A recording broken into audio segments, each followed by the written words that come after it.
You're now locked in to Trucking with LoShawn Parks Podcast Show. Come on, tell them about all the places you've gone to. Breaking down the trucking industry from entrepreneurship, fleet building, and money management. I got a hustler spirit. I get it. Whether you a new CDL driver or a veteran who's been doing it for years. Took it to another level. Whoa. Ladies and gentlemen, this is it. Bring them out. Now here's your host, LoShawn Parks. Ride with us. Let's go. Yo. All right, let me get myself adjusted and situated. Shout out to everybody that's in here right now on the early check-in for sure. Round of applause. I was lost a little bit, but now I found myself. All right. Just wanted y'all to see, how it operates. So I just swing that back over here. Okay. So y'all see how it goes on a day-to-day basis with me doing my podcast show. All right. Welcome to another edition of Trucking with LoShawn Parks Podcast Show. You could have been anywhere else in the world, but you're here with me. And I appreciate that. And everybody that's here on the early check-in. Hello, motherfucker. What up? Those that's going to catch this on the replay, welcome. We do this Monday through Friday, roughly between 6 p.m., 7 p.m. I think I'm like in the 7. You see us getting later. Today was 7:15. So I'm like in between the 7. So I'm actually should say that it's going to be between 7 and 7:30 p.m. Eastern Standard Time, Monday through Friday, every single day other than the weekend, because the weekends is, that's my day. That's my day to relax, my day to chill. And I don't feel like doing podcast show. I've been doing it 5 days throughout the week. I don't want to do it 7. All right. Not my thing. I'll let other people have the weekends for them. All right. Real quickly, let me shout out some of y'all that's I give you basically 5 minutes 5 minutes and 50 seconds for people to start walking up in here. and then we're gonna get the show cracking. But for the first 10 people, I'd like to shout them out for being in here first. Young and Trucking, my man Spins was good. Keith S, what up? Christopher was good. Blacktop Trucking LLC was good. D Hub the Trucker, I see you in there. All right. Bernard was good. Trucker Seed Link, what up? Smitty in the building. And those are the first people that I see comment. So round of applause to those people. All right. Round of applause. All right. Don't be afraid to hit the chat, and you can simply say hello, make your presence known. You can leave it at that. You know what I mean? You don't have to intertwine in the chat if you don't like, but it's always nice, at least when you step in here, to say hello. That's for the people that like my content. And even if you don't like my content, at least step in here and say hello, or you can step in and say something derogatory that's inflammatory and out the way, whatever. All right. But at least speak. Okay. At least speak. Make your presence known. All right. Quick disclaimer, how we do around here. This is a place of learning, a place of laughter. We have fun. But if you step in here and you get out of line, my moderators will see to it that you are exited, left, thrown off stage rudely, and you will not come back. We do not put people in timeout over here. We straight block you. All right. And you won't have to worry about getting blocked if you don't say nothing that is out the way. All right. So I want to make that disclaimer because I think that it is important for people to understand what channel you are at. All right. And how we maneuver over here. And we don't, timeout is for children. All right. We ain't running a daycare. We over here giving out some good information. Holy crap. I do not have my laptop plugged up. Are you kidding me? All right. This is going to be a brief, quick pause for a second. I thought that it was plugged in. So I'm going to move the mic real quick. I'm going to plug it up. And then, we're going to get back to it. Hold on. Y'all going to see this.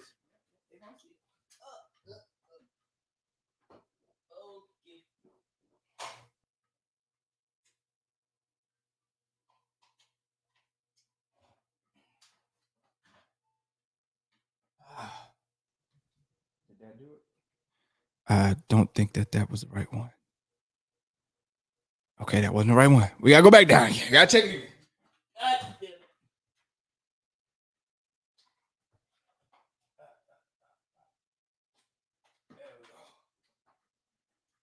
All right.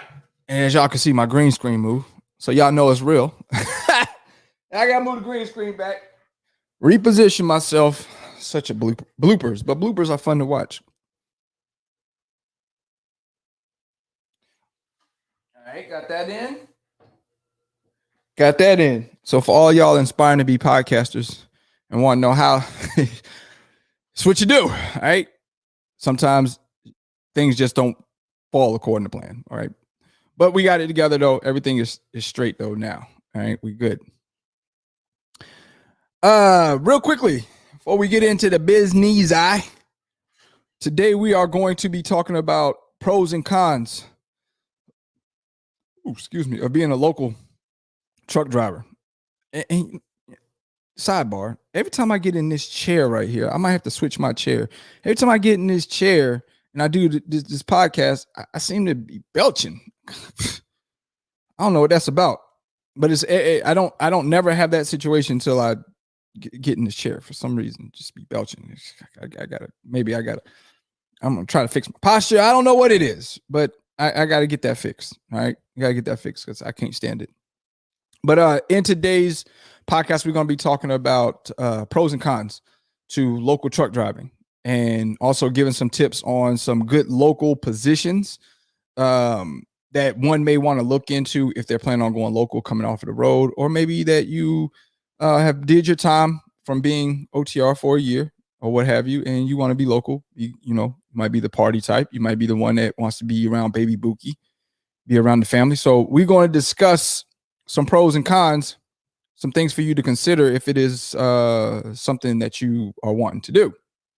All right, because it is not for everybody, and it is for some people. And just want to make sure that we give you the right tutelage to set you up to not make a disastrous choice. All right, for some.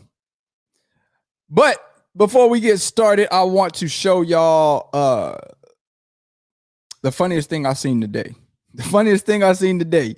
All right. Here we go discuss it. I gotta play it though. The funniest thing I seen today. 2, 4, 6, 1, 3, 4, 5, 2, 1, 2, 4, 6. Boy, what was Jameis Winston doing right there? Anybody know? Anybody know what was Jameis Winston doing right there? I'm assuming that he was working on trying to protect the ball from being. They was working with him trying to, not have fumbles. What they should have been trying to work with him on is not throwing interceptions. Okay, that's what should have been trying to be worked on. I'm just saying, that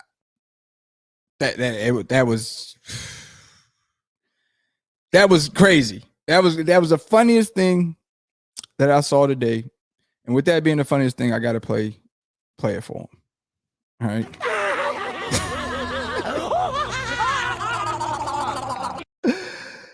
Jameis, man. Run that back one more. Run that back again. 2, 4, 6, 1, 3, 4, 5, 2, 1, 2, 4, 6.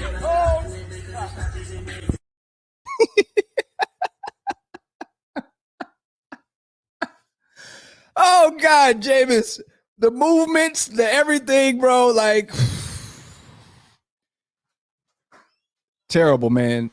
Just flat out terrible, man. You still ain't gonna get the starting position over Taysom Hill. Like, it's just Jameis Winston, ladies and gentlemen. It just for the loss, bro. God. And we dealt with him for so many years in Tampa. It's what a clown, bro. This dude over there looked like he dancing, he doing the herky jerk, and he trying to protect the ball from being fumbled. But that ain't what you need to work on. You need to work on your accuracy because you're the interception king. All right. What we should have been doing is throwing at some targets, seeing if we can get the bullseyes. Like, that's what should have been worked on. Okay. All of that extra, bro, it's looking bad. It's looking bad. Okay. To all the Saints fans, y'all gonna have to hold that. Okay. Y'all got him. I'm a clown. Whoa. He's a clown. Definitely got a clown over there, bro. That was the funniest thing I saw today. All right. And for those that missed yesterday's show or didn't check it out, this is probably the most inspirational thing for the week. For real. Play the beautiful bean footage.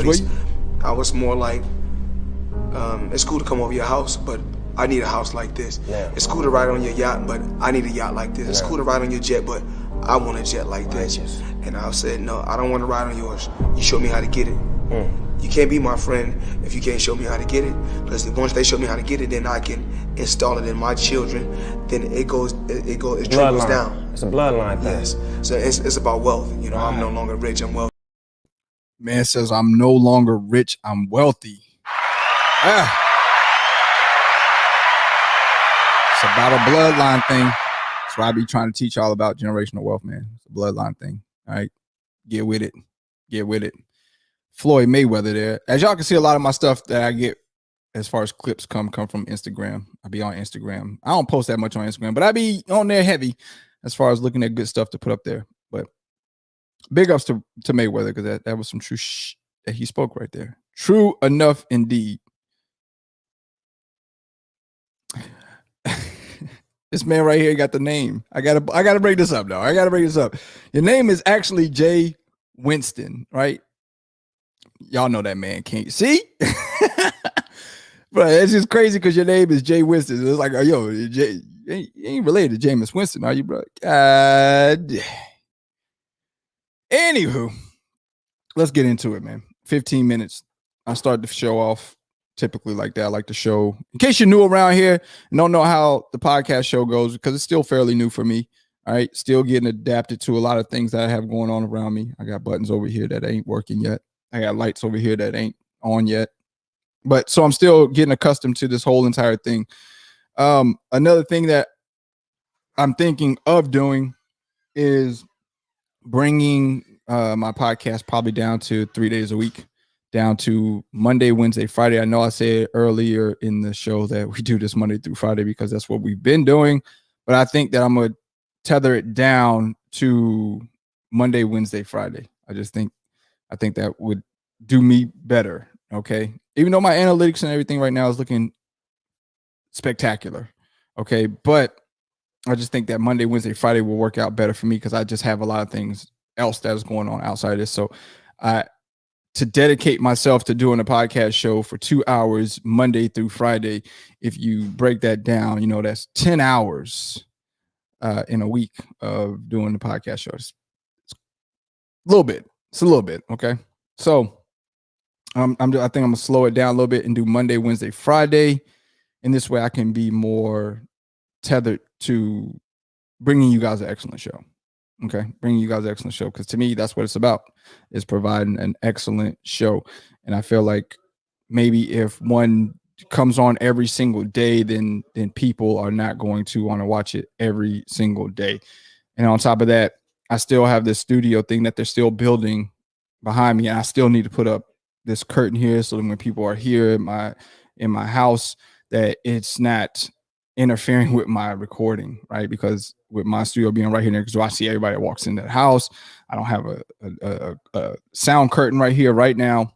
So I'm going to have that put in so I don't have to deal with that, and I can have people not come to my house between certain hours when I'm doing my recording session, because it is a distraction for me.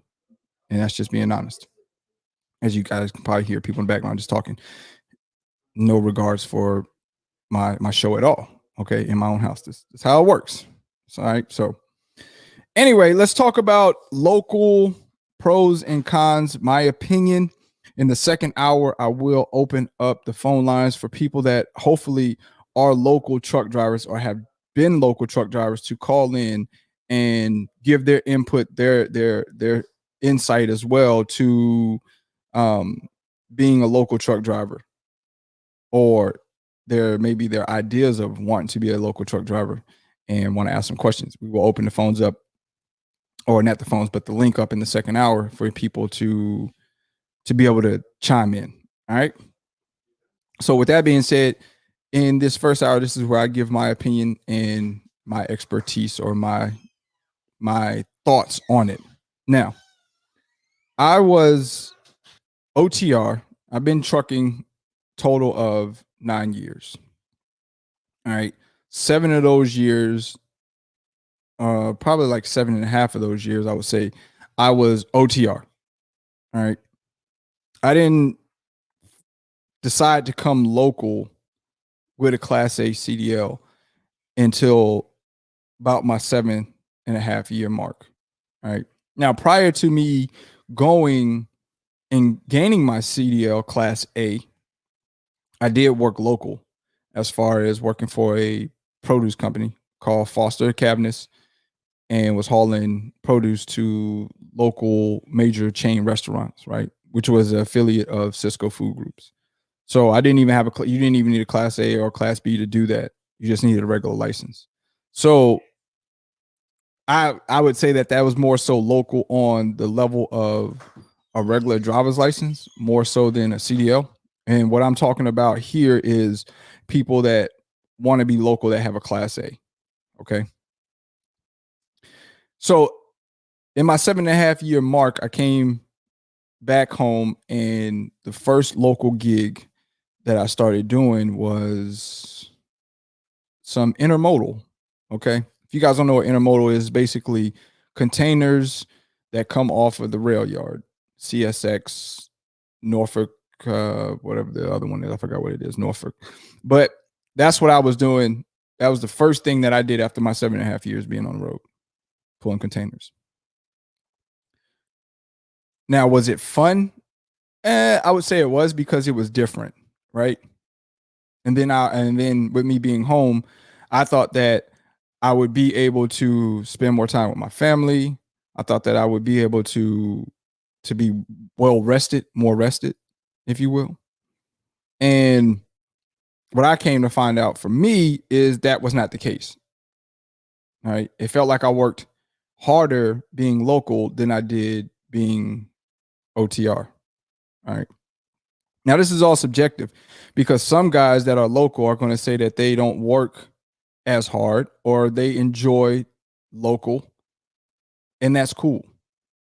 But for me, by doing that, what I found on doing that first one, because I did 2 different stints of being local, what I found for me was that when I got off of work and I wanted to do extracurricular activities after work, such as with me being in a bowling league, such as with me wanting to do whatever it is after work, I found it very, very hard to be able to accommodate and do that. And the reason why is because work was 10, 12 hours. Okay. Maybe not continuous driving, but it was continuous, especially pulling from the rail yard. Like we would literally sit up there at the rail yards and wait for the train to come in. And as you sitting there, of course you're getting paid, but you're still sitting and you just being lazy and you're in the sun and the weather and all this other stuff. So that was a problem. Okay. For me. All right.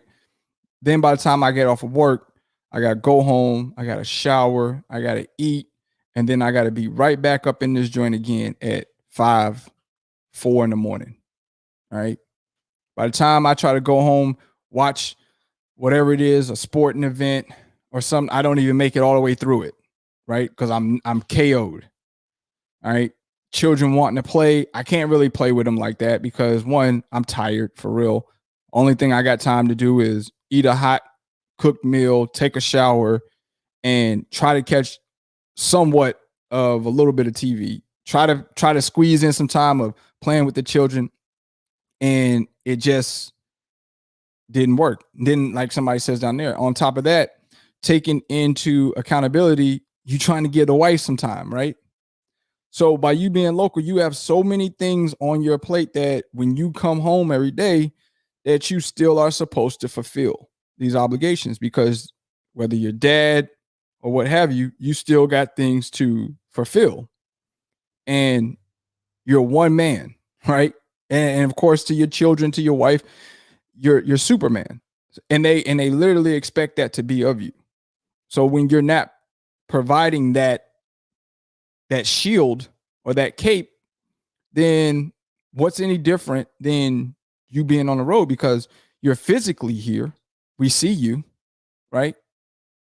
But mentally, you're not here. You're checked out because you're tired, you're beat up, and you do this Monday through Friday. Then the weekend comes, and what you're trying to do on the weekend is recover from 5 days of not getting adequate sleep. And then you might try to do something on a Saturday, right, where you do something with the family. Then come Sunday, you really trying to catch some good rest. If it's football season, you might as well forget about it because you ain't going to really be able to watch your football games like that. You ain't going to be able to watch Sunday night football because you got to be up at 4 in the morning. And if you caught staying up and don't let that game go to overtime, man, you're going to be beat up.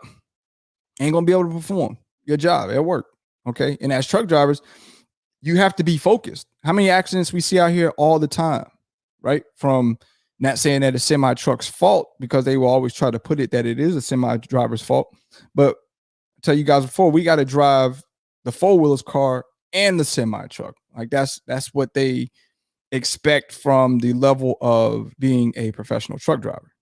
So to me, local was more of a I'm in the way situation, in my opinion. From me doing my first stint, I felt more like I was in the way than I was actually here helping and providing, helping with the children, right?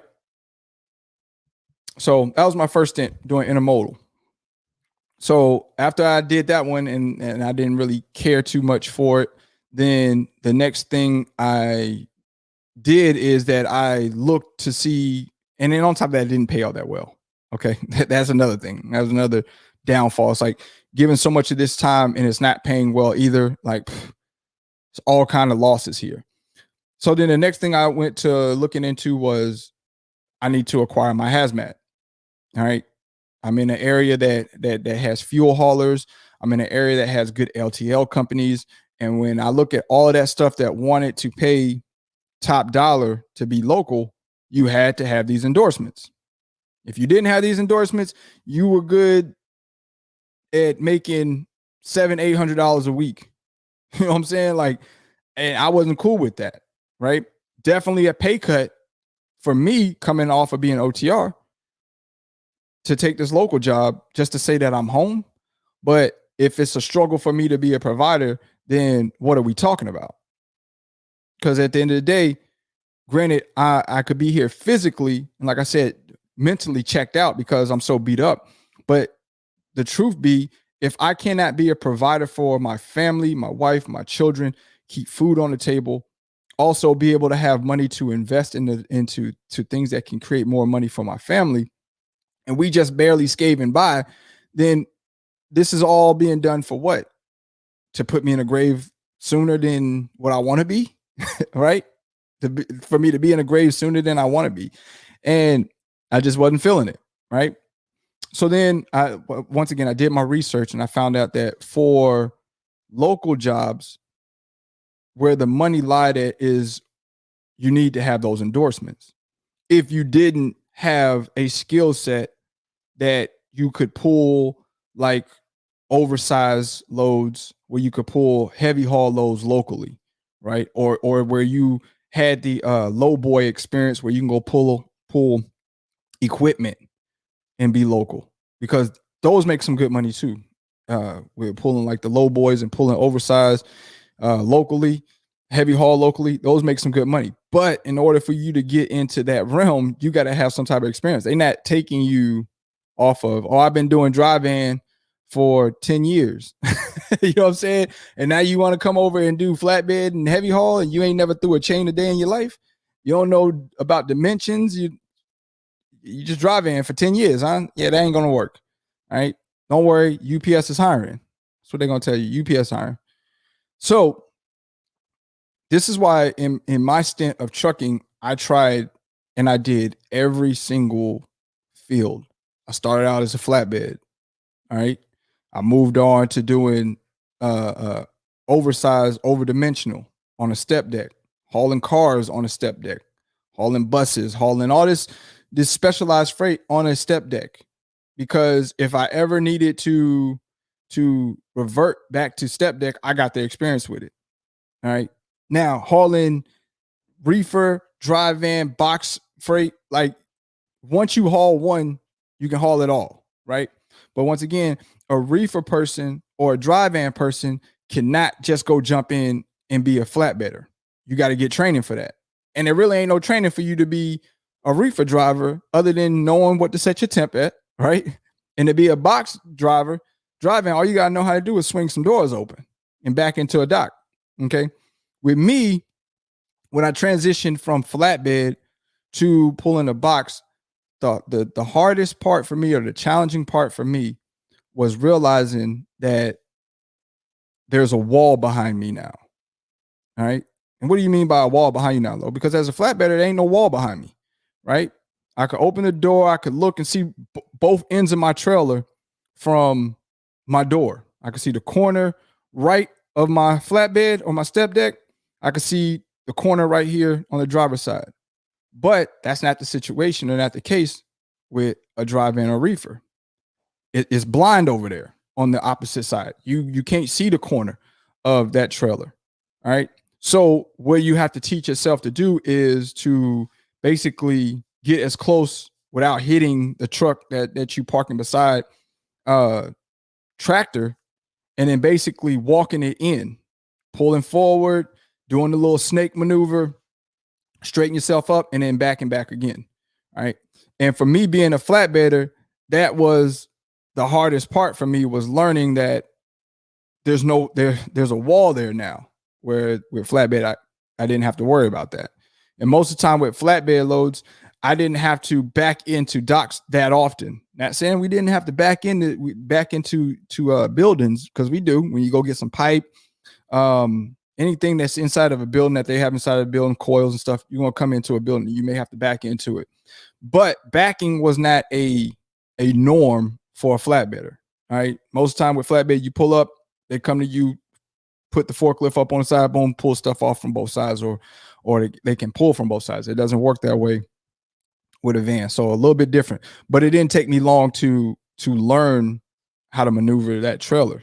Whereas flatbed, you got to know what the chains, the weight limits on each chain is, the weight limit on straps.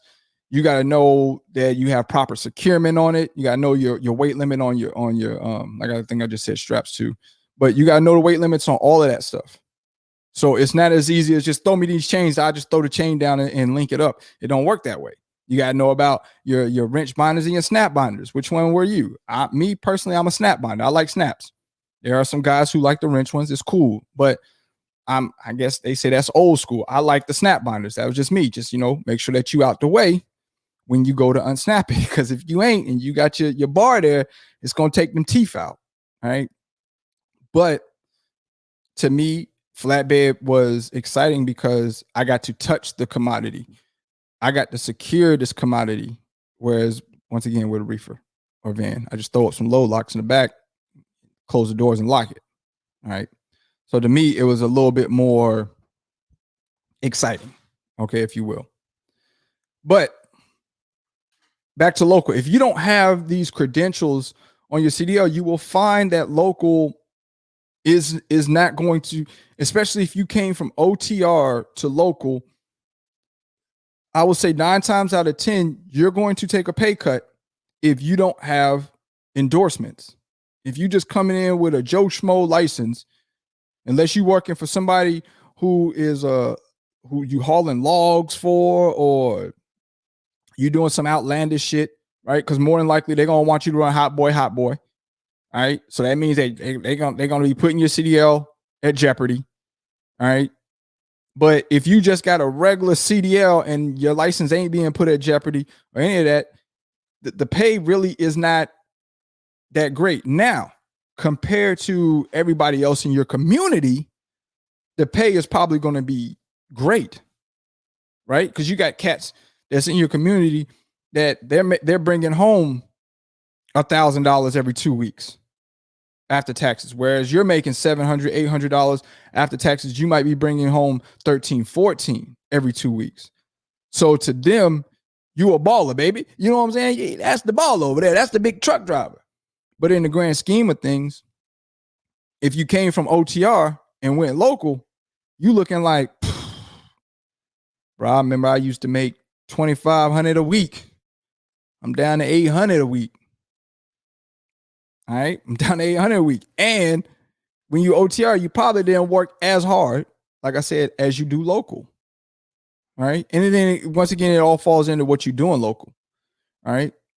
What are you doing local that will determine if you're working hard? I can tell you right now at the gate, dudes that's throwing beers, dudes that's throwing kegs, guys that's throwing sodas, food service, they beat up. They beat up. Are they making good money? Depends on what good money is to you. Depends on what good money is to you. Some of those Pepsi guys, $16, $17 an hour for the labor of the work. I don't know if that would be suitable for me for the type of work that I'm doing. Okay. Food service, yeah, they pay great. They bringing in about $80,000, $90,000 a year. But in about 3 years, you ain't going to have no back. You're going to be hunchback or Notre Dame. Like, that's how you're going to be. You're going to be hinched over. That back going to be through. I don't care how many back braces you put on. Those type of jobs beat you up. You will literally go into that joint. That's why they look for so many youngsters to do it, right? Because the expectancy on it is not long, right? Before they just gonna tear your body up doing that. And some guys will stay with it, okay, because of they making at Cisco 80,000, 90,000, 100,000. But to make 80, 90,000, 100,000 to tear your body up, is it worth it at that point? That's something you gotta think about. G Nut just said you gotta Megan a Stallion knees, okay? You gonna have to Megan a Stallion knees, bro. So to me, to make 100,000 for y'all to tear me up, to tear my body up, especially if I had children, to where I can't even lift my kids up because my back is aching so bad. Or by the time I turn 30, and I've been working here since 25, and I just now decided to have kids, I can't even go run with my kids because my knees is banged up. I got arthritis all over the damn place. My back hurt. My wrist is messed up. I got arthritis in my wrist, tossing boxes. But guess what? I'm making 100,000. But you ain't worth a damn. You know what I'm saying? Kids can't go out and play catch with you. You ain't playing catch longer than goddamn 10 minutes. You out of breath. So I gotta go sit down, son. Back again. Baby, give me some of them ibuprofens. You beat up. And you're 30. And you're 30. You ain't even 60. You ain't 50. You can't even hang with your kid. But you making 100,000. And this is what eats me up about some of these local guys. Oh, y'all act like local is all bad. You can't make it. I didn't say that. At least Lo didn't say that. I'm trying to tell you, watch what you get into. Because some of y'all are scared. Yeah, that's right. I said it. And I'm here to stand on it. Some of y'all scared. Y'all scared to go and get those endorsements. Y'all don't want to haul the bomb, right? I get it. Y'all want to haul fuel. You're hauling the bomb. I'm scared that thing gonna blow up. I ain't going to work for UPS. I ain't going to work for Old Dominion. They ain't hiring. It's a waiting list. So since it's a waiting list, y'all want to go and get your hazmats, get your tanker endorsement, get your doubles. I ain't pulling no doubles. That's too late. Them things be back there swinging and all that. Y'all want to do none of that. But you'll go join food services, slinging boxes at these restaurants. And trust me when I tell you, man, that shit is hard work. Because it was hard work for me. And I didn't even have a CDL when I was driving the produce truck for Foster Cabinets and for Fresh Point, which is a company of Cisco. I worked for Cisco too before I got my CDL. And my back used to hurt all the time. And as much as they try to sit there and teach you, oh, the proper technique, squat what your knees do. Oh, man, come on. You want me out here on this route all freaking night? If I sit here and use proper squatting techniques, I'll be out here delivering all night. I'll never get home. And this is the thing about local too. When you deliver that load, even if it take you however many hours, 14, guess what? They're expecting you to be back at work at the same time the next day. No, they ain't no, boss, I'm tired, bro. Like I pulled a 15-hour shift. Yo, can I come in late? Nah. No. Start time is 5 o'clock. These customers expect it.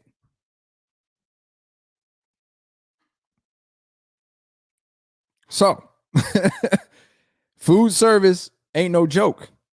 Yeah, they pay great, but they gonna tear your ass up. You gonna get tore up out the frame. If you got a family, forget about it. If you're a young Thundercat out here and you're 21, 22, 23, you ain't got no old lady, you out here just banging out everything in the club, don't worry. About 2 years, you ain't gonna be banging out nothing.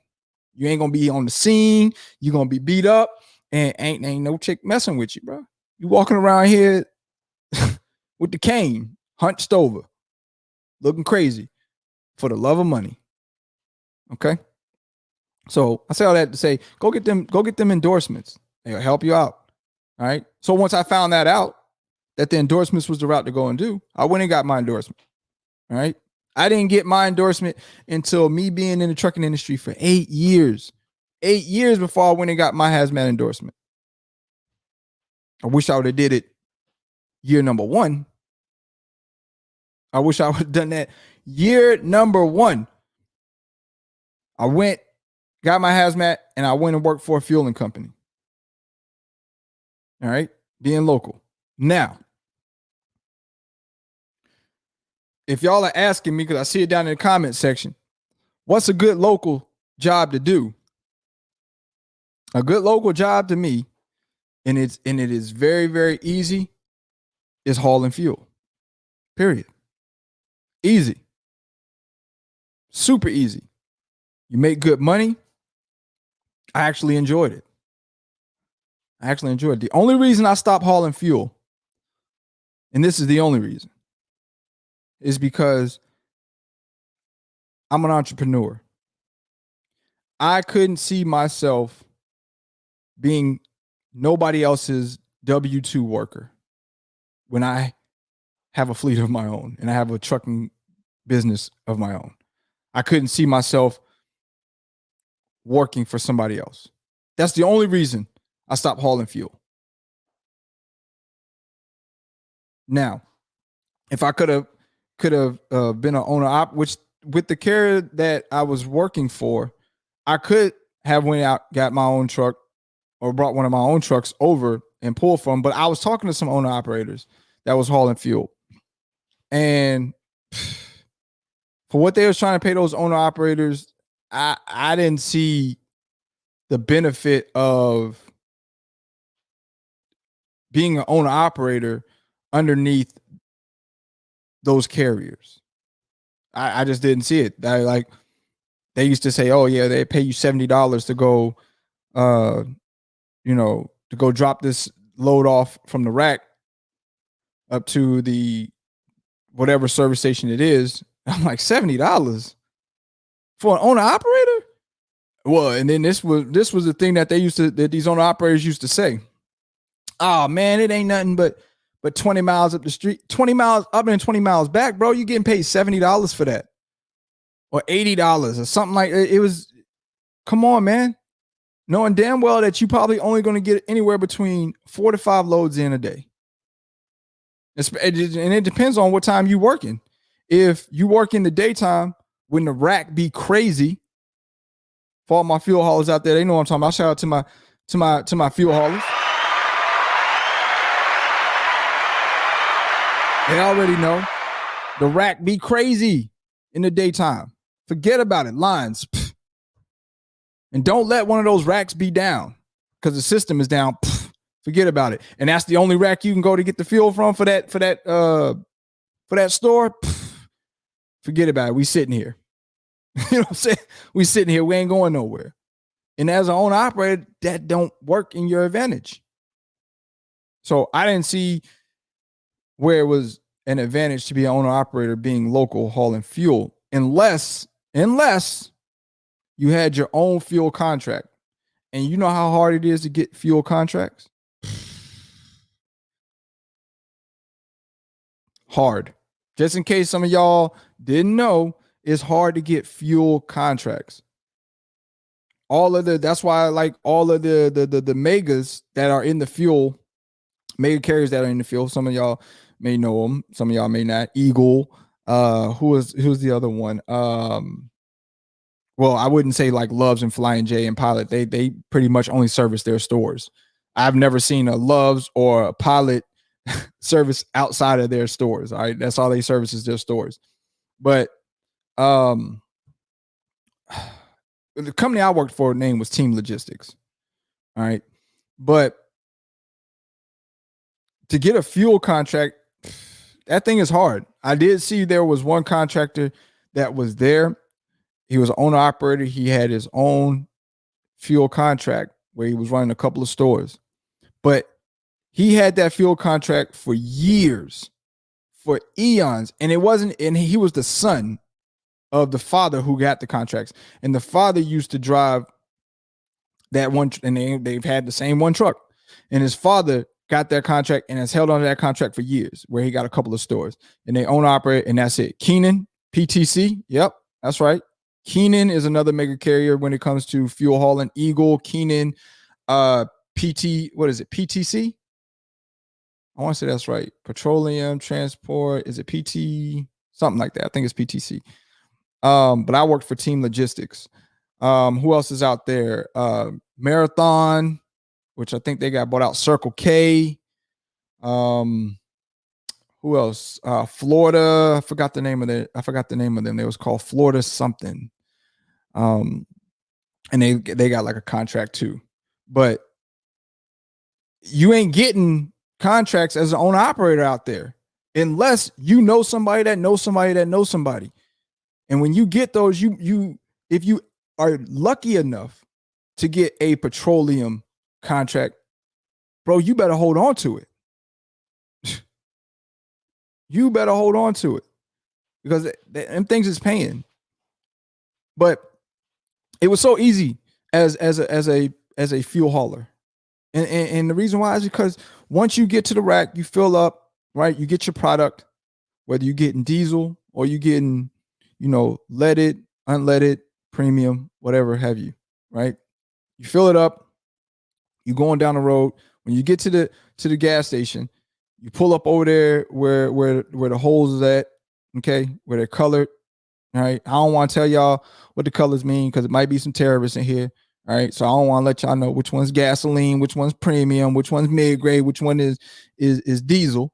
Y'all might be some terrorists try and go and mess with the shit and blow it out. So I ain't about to tell you. But when you pull up there, it's easy. You hook up, boom, boom, boom. You put your vapor hose on there, boom. You freaking hook your hoses up, boom. You pull the handle, boom. You drop your fuel.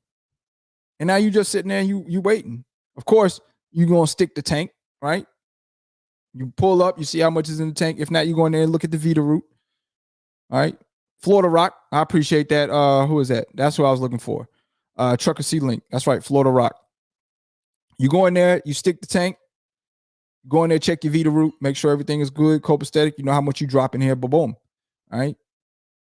And you pull the handle and you sit back and you let the fuel just dump into the thing. Super easy. The only time that fuel hauling is a pain in the ass is when it rains. Okay? Because you literally have to stand out there, okay, while it's pumping.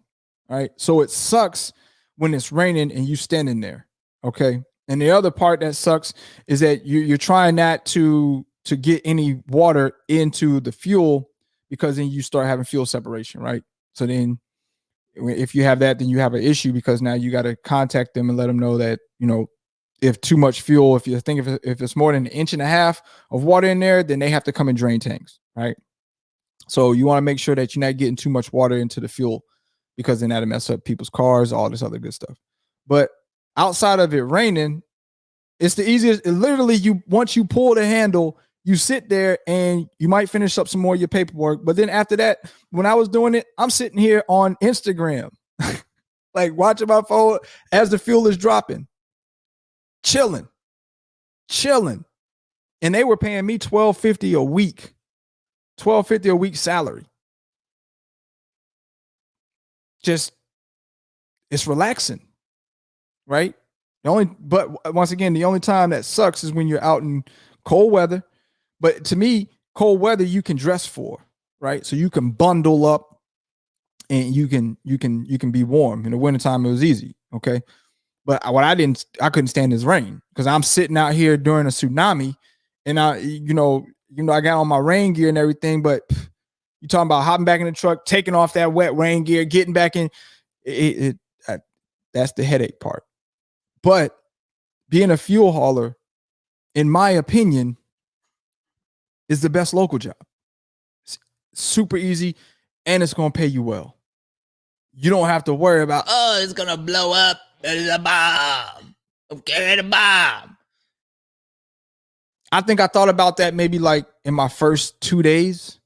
And then once you start driving, you ain't thinking about that shit, man. Like that, you ain't thinking about that no more. Right? You just not. So I could never understand why package handlers, meaning the UPS people, but I get it because they're unioned. Okay. And some fuel companies, particularly up north and northeast, they're union based. Well, down south, fuel haulers are not union based, right? And I always felt like the fuel hauling industry need to be union based all the way around to include down south, same way with like how UPS and stuff is. I feel like they should have been, all fuel haulers should have been union based for all over the country. Because one, it's a dangerous job. Two, it is a much needed job, right? Because without fuel, without gas, these trucks don't run and these cars don't run, right? Period. How many, we've seen that, right? From when the pipeline was shut down and these gas stations is running out of fuel, people panic buying, people sitting there waiting for fuel trucks to show up to dump fuel down there.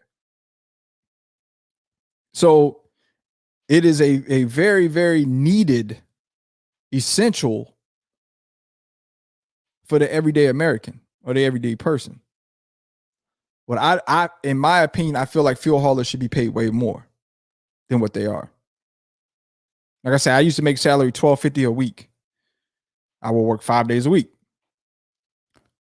I feel like fuel haulers easily locally on a local level should be somewhere around $2,000. If you're going to pay a salary or if you're going to pay hourly, I feel like if UPS package handlers are able to toss packages and be paid $27 entry coming in, there's no reason that a fuel hauler shouldn't be able to make $30 an hour coming in. That's my opinion. And I've talked to people about it and they feel the same way. And the thing I couldn't stand is, this was another thing that pissed me off when I was fuel hauling. I'm sitting here fighting like, yo, we deserve to make more, guys. Like, we do a dangerous job and it is a high demand. Like, people need this. We should be making more than what freaking UPS package handlers are making. Like, period. These dudes sitting here during meetings, during company meetings, and these dudes is happy at making $12.50 a week.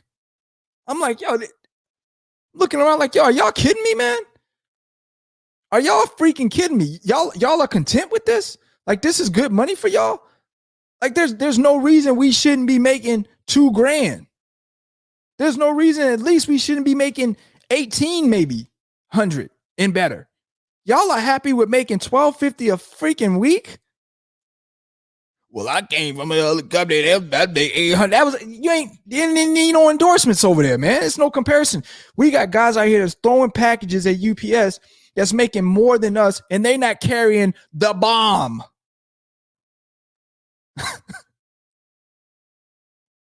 They not carrying the bomb. So I don't know, man. That was another thing that pissed me off. Okay, that's just another thing that made me mad was, and then I see Deshaun down there saying, you know, easily make $100K. It should be, fuel haulers should be one of the highest paying jobs out here. Local, OTR, whatever. It should be one of the highest paying jobs. Period. You're dealing with a flammable that with any fool out here that's driving a four-wheeler that run into the side of you, kaboom, you're dead, bro. You're dead. That person is dead. Freaking anybody within the radius of that is dead. I get it. I see why people say, oh, they're carrying the bomb. I get it. But the probability of that bomb really exploding, as some people say that their fear is not as high as most would think. Okay. Does it take a lot to create this? No. Okay. Only thing that this fuel needs to ignite and blow up is air, a spark, and combustion. Okay. Something to go make it go boom. Okay. A spark and air. Okay. Give it a spark. The gas has air to where it's not contracted. Boom. Okay. But that's not happening on a day-to-day base.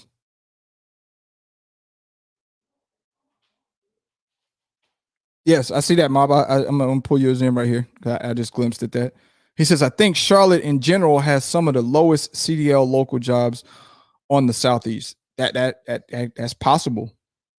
That's very possible. That's very possible. Now, If in different parts of the country is different, I can't speak to that. I can speak to where I'm from. Okay. And that's here in North Carolina. It's where I live. It's the South.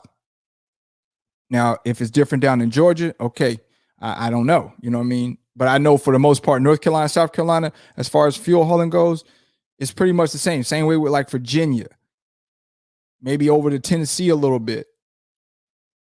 And then once you get past Virginia, you start getting into the Union.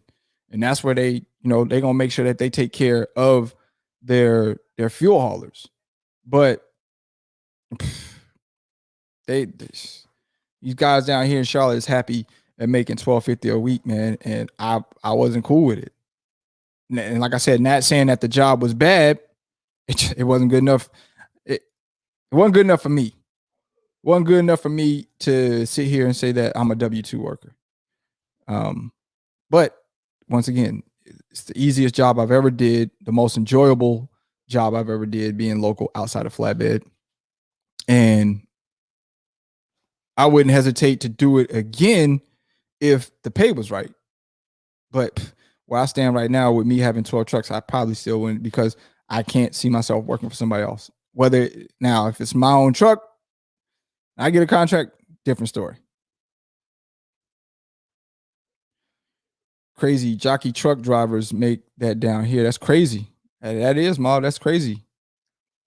It is. That's why I got to the point where I couldn't fight no more. I got dudes in here during the company meeting that were content with that. And I'm not me, man. I ain't content with that, man. I'm not cool with it. You know what I'm saying? Like, y'all disgusting. Y'all happy just to have benefits, and to me, it's more than that, man. Like, come on, let's kick off some of this bread, because this is the oil. This is oil refinery, all that. It's money in that. You know what I'm saying? I know they ain't getting no pennies off of delivering these gallons of fuel, these thousands of gallons of fuel to these fuel stations. I just know. I know it ain't. And what's crazy is here in Charlotte, Team Logistics is like the highest paying fuel company here in Charlotte. Keenan ain't paying that much. Freaking who was the other one? I'm trying to think. Trying to get off the top of my head. Reliable Trash. They had another one that's here that is called they're from Virginia. I'm trying to think what was the lettering on it. They got letters. But a lot of people were trying to go. They got some nice ass Peterbilts over there too, man. Them things were super sweet. They had some nice Pete's. Them boys got them trucks wide open. But they was paying good money, but they was also running hot boy. All right. From my understanding, they wanted cats to turn the ELDs off and be delivering. So they was running hot boy. And I talked to one dude at the rack one time, and I was like, yo, man, what it's like over there? He's like, man, I work 7 days a week. What? Man, what the hell now, bro? I was like, yo, is it that way over there for everybody? It was like, yeah, pretty much. Everybody over here works 7 days a week. Man, no. So that's how you got to get to the money? I'm not working 7. Nah, I'm not working 7, man. Absolutely not. It's some nice Pete's, wide open truck. Y'all hot boy in it with them books. Ain't nowhere in the world I'm not running 7 days, though. I'm not doing it. Cannot do it. All right. I see you in the building. Day Cab Slim. I'm gonna open up the phone lines here in a minute. For anybody that is local that wants to call in, give their input. The topic of the day is pros and cons in being a local truck driver. So just to recap, what I was saying is that good jobs, the best paying jobs being local, require most of the time, 9 times out of 10, for you to have your endorsements. So I would recommend that guys get their hazmat, their doubles, tanker, and those are the best paying jobs being local. I also said that food service pays great, but after 3 years, you ain't gonna have no back. You know what I'm saying? Your back gonna be gone. So people in the comment section was saying that you're gonna have Megan Thee Stallion knees. So I do want some local guys to call in, because people have been asking me, like, what's my take on local? And anytime people ask me my take on local, I always tell them to go get them endorsements, look into LTL companies, look into fuel hauling, look into anything that, you know, you can haul hazardous material with, because those are going to be the ones that are going to pay you, you know, somewhat what your worth is outside of Charlotte. Because Charlotte, like I just was saying, the job of being a fuel hauler was easy, and it is one of the highest paying jobs in Charlotte, but it ain't high enough to where I think it should be. Okay. I was hauling fuel. I was on a salary making $12.50 a week being a fuel hauler here in Charlotte. And I started out on a night shift, and then I got promoted over to the day shift, which I wish I would have stayed on the night shift, because day shift, like I was saying, if you hauling fuel in the day, forget about it, man. Those racks is ridiculous. Granted, would it be in daytime? No, I didn't like day shift at all. I like night shift. It's a lot. You out? Okay. It's a lot slower. Ain't too many people out on the road, and also the racks is so easy to get into the racks. But that's my opinion. So with that being said, man, don't y'all hesitate to hit the link. I'm about to put it out. Can I get from my moderators real quickly, what is the interaction? How many likes I got? Because y'all know I'm all about my likes. You got to give me my likes, or you guys are going to hear a noise that is terrible, a song that is terrible. And I select that song because just give me my respect. All I ask y'all to do is hit the link. You can send super chats in. If there's a question that you want me to read out loud, answer for you, bring it to the forefront. That's how you get my attention. You send a super chat. Other than that, the chat to me is just complete random. I may randomly select something that's in the chat, but for the most part, I don't pay too much attention to the chat. So if you want to gain my attention, you can send a super chat through, and I will read your comment, your question, or what have you. Or if not, you can send let me put this up, a Cash App to help donate to the channel, okay, for all this equipment and good content I'm putting out. And that is $LoShawn Parks on Cash App. Did I just think I read what I read? 49 people in here. No way. I mean, 49 likes. That ain't good. That ain't going to be good enough. Ain't going to be good enough. All right. Before I open up the lines and allow people to chime in and give their expertise, give their advice, ask questions, y'all got to get the likes up, period. All right. That means the likes are going to need to get 49 is unacceptable. I should have did this earlier. 49 is unacceptable. 116 people watching. I'm not going to be satisfied until I get 63 likes right now, 62. All right, Mob. I think we could probably, Mob, I think we can go higher because these people are playing games with me, right? I'm sitting here dropping information. Cats is in the chat helping people out as well. And that's the best y'all could do. Y'all stingy as fuck with these like buttons. They cost you nothing. It doesn't hurt you to hit it. Check it out. Nobody will know that you hit it. Did you know that?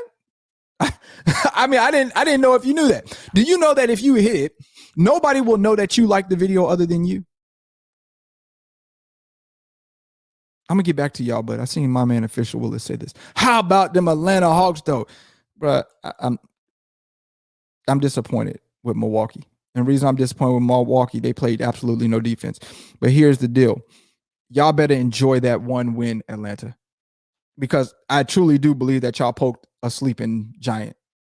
Because one thing is for sure, two things for certain. Y'all can't stop Giannis. Okay? Trey can get double teamed on, make somebody else on the team beat him. Y'all snuck away with one, Atlanta. But I do believe that y'all probably are about to take 4 straight losses. So y'all get one off. Okay? But I don't know. Y'all, hey, there's a lot of Atlanta people follow me. And I rock with y'all.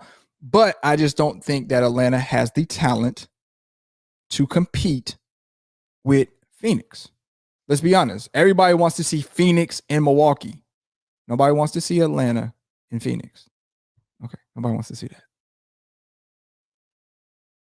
16 more likes or 16 more than 90. Let's get it. For sure. My man Mob said it. Let's get it, man. Let's get it. We can get let's get to 90. Okay. We ain't gonna open the lines up till we get to 90, man. Till we get to 90. I'm trying to spare y'all by not playing the song, right? So I want to see if y'all can actually hit the like button for me without me playing that, by me just asking y'all. Like I was iterating on. Oh, back. Round of applause to my man Official Willis for that $4.99. My bad, man. Forgot to hit the hit that for you. But once again, like I was iterating, nobody will know that you hit the like button. Even if you hate me, right? And you really don't like to watch my channel, you really don't rock with me like that. Do you know that nobody will know that you hit that like button? Just hit it off the strength that, yo, I came in, showed support. Or you can hit the dislike button. If you don't like me, hit that then. Just hit something. It costs you absolutely nothing. All right? Nothing. You do nothing but gain something when you come here. Whether it's what you were looking for, if you stick around long enough, you'll find out that you learned something. Something. You will learn something.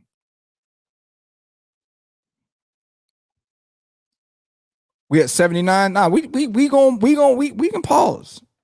I like the number 90. Okay? I like the number 90. I got time. If we don't get to 90, y'all are messing with your call-in time. Because when it gets 2 hours, I'm shutting this off. Y'all messing with y'all call-in time. That's all I'm saying. Y'all messing with y'all call-in time where other people are going to call in and help y'all out. Or in the second hour where I drop some more information. Y'all losing it for yourself.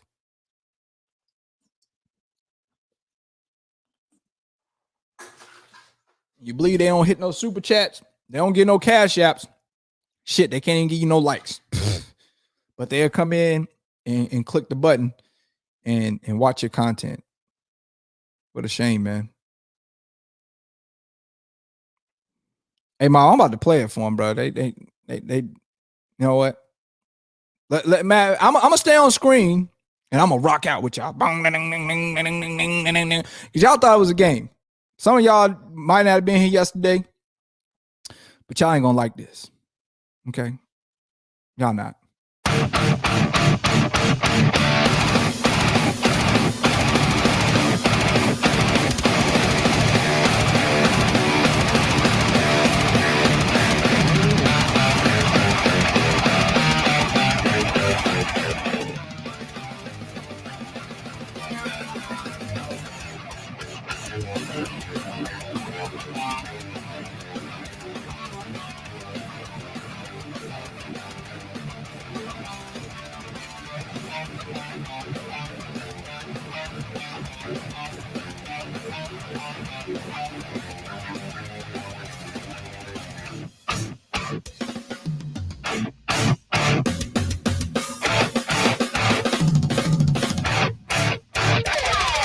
Hey,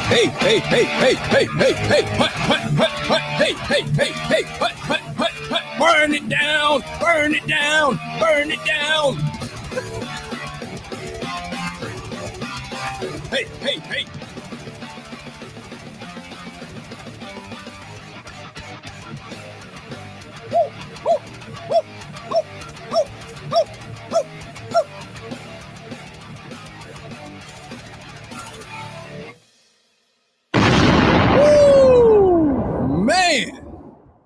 Did that make y'all hit the like button? Did that make y'all hit the like button? Look at Mom said I would actually jam that. Oh, did we get to 90? I think we did. Oh man. I'm in here turning up, bro. I had to crack the whole Red Bull. That thing splattered all over the place. Yeah, we turn up, okay? Y'all gonna get the likes of something. One way or another, we gonna get it.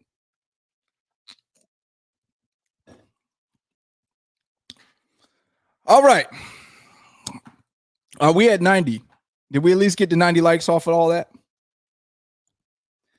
You stingy bastards with the damn like button. Ain't that a bit? Are we there? I can't, because that's one thing about this StreamYard. I can't see I cannot see the likes. I can't see. All I can see is how many people is in here. 92. Perfect. Thank y'all so much. All right, so let's get the link for y'all. Nope. I want to do the invite. All right, copy the clipboard. And we are about to drop the link in here. All my local cats.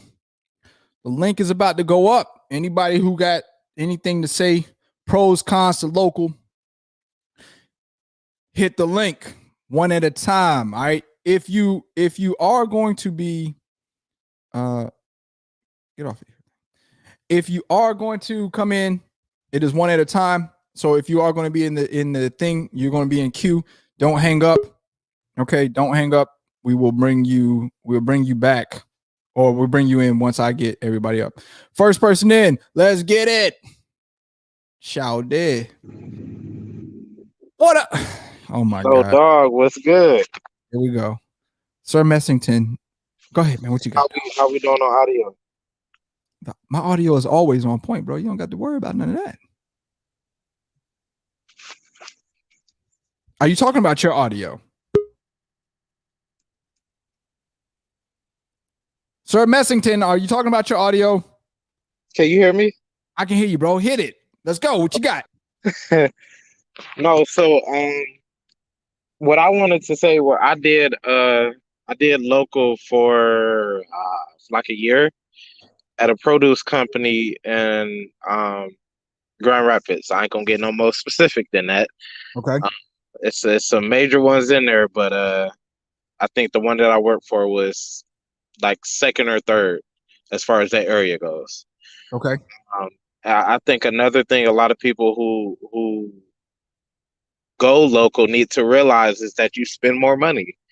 You know, when I wasn't at work, I would be out with my family or, you know, my siblings and stuff going. Well, I'm not a club person, but, you know, we'll go out malls, spending money, planning trips and stuff. So, you know, you might be making, let's say, $800 to $1,100 after taxes a week, if that, but you're not seeing a lot of that money.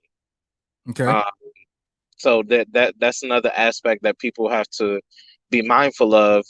And another thing is, I don't understand why people leave that decision as to, you know, what they should do. Should I go local? Should I go OTR? Honestly, you are the captain of the ship. It is your life. It is your destiny.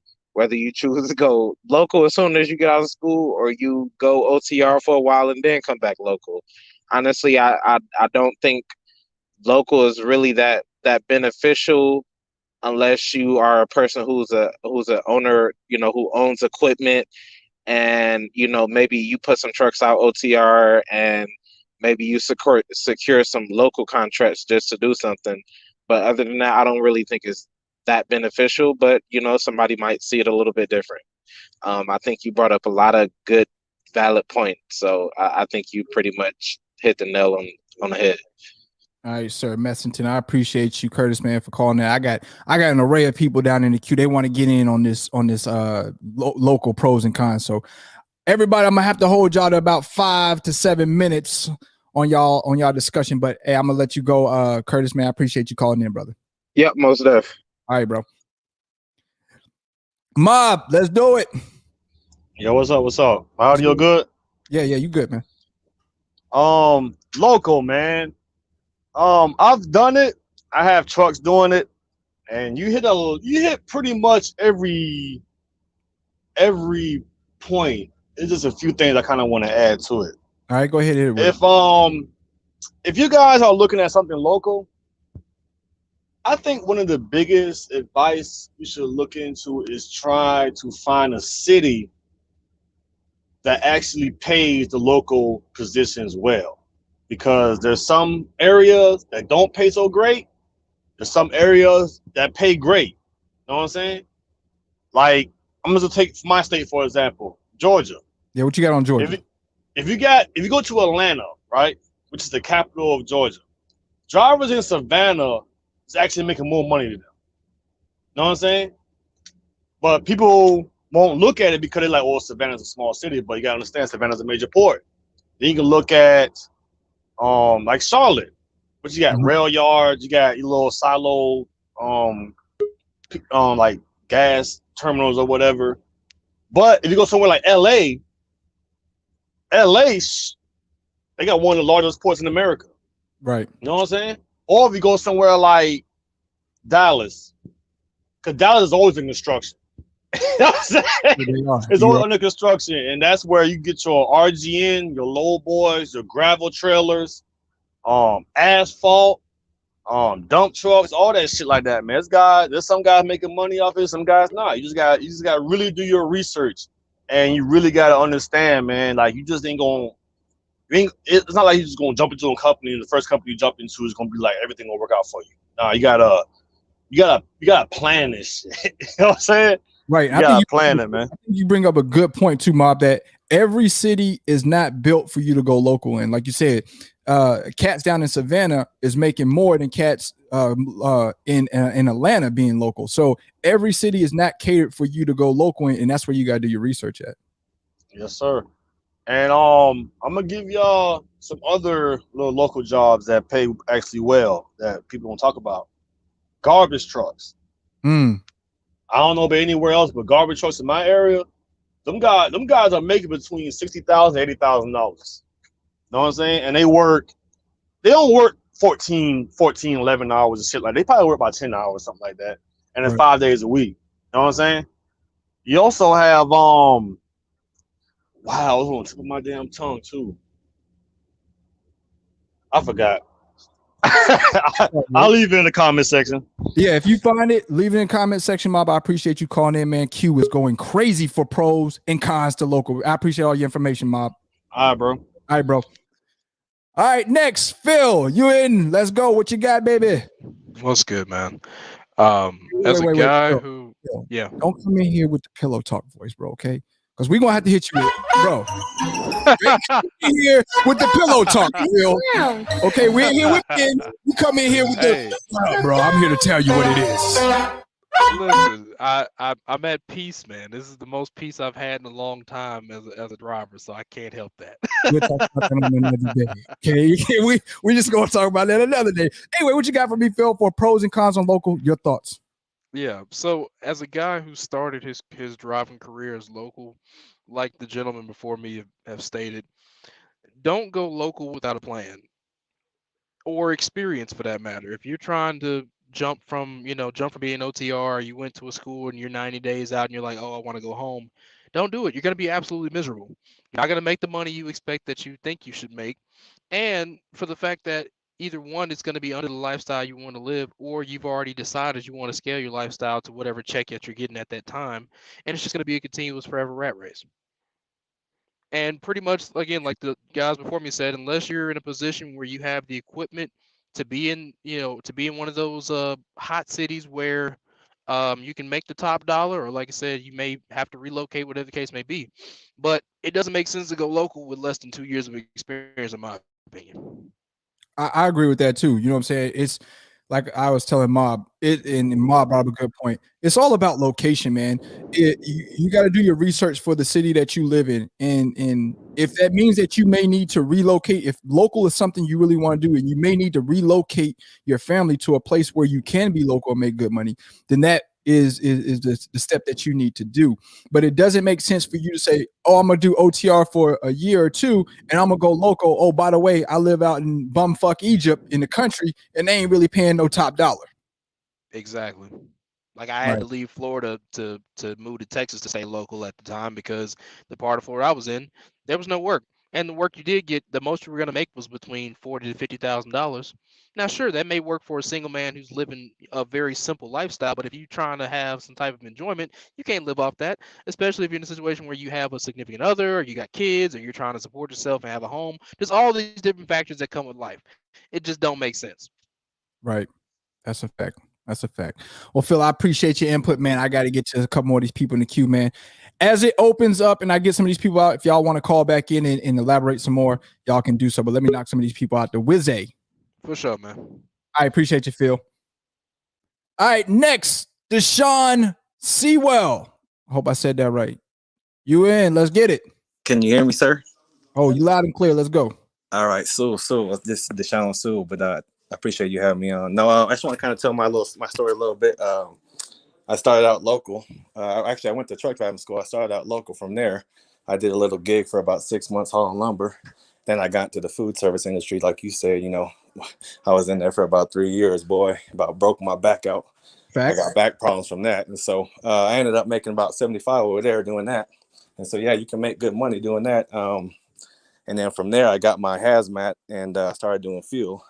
And ever since then, it's been upward pay since then. So in between there, I kind of went regional, and I was out for a week and came home on the weekends. And so for me, it was just, I was kind of making better money being local doing fuel. And so, and I just think the pros about being home is, obviously you're home to your family, your kids. For sure. You getting booty, you ain't out there in the truck by yourself. Right. You ain't out there, taking showers in the truck stops and stuff like that. So just from my experience, I'm here in Salt Lake City, Utah. So, guys over here doing field are just making, 100, 120, so, and, honestly, the trucking industry is such low on, drivers and stuff.